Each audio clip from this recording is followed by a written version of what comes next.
I think it's a very exciting and ambitious project. From what I understand, it's the first time that so many disciplines have been brought together to try and understand some key issues around addictions.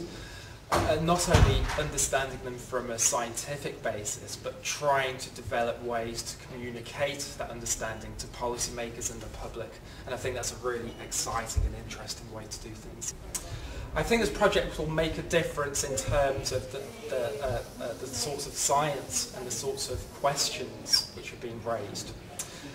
I think it remains an open question about whether policy and public opinion will change. I think many of the ideas that we are discussing are ideas which have been developed over many years, and I think probably what's most important is how those ideas have been communicated.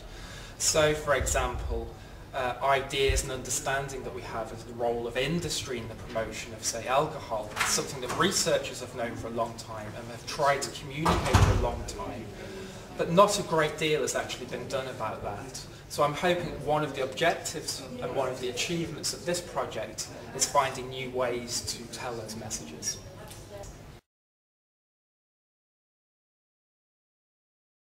Well, my own personal interest, my scientific interests are around young people and their experiences of drugs and drug use.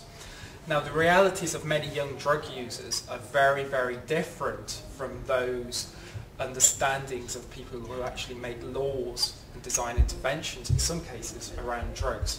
And I think it's probably very important to try and communicate the fact that for many young people who use drugs, that it's not an inevitability that they will experience harm, that they will experience addiction.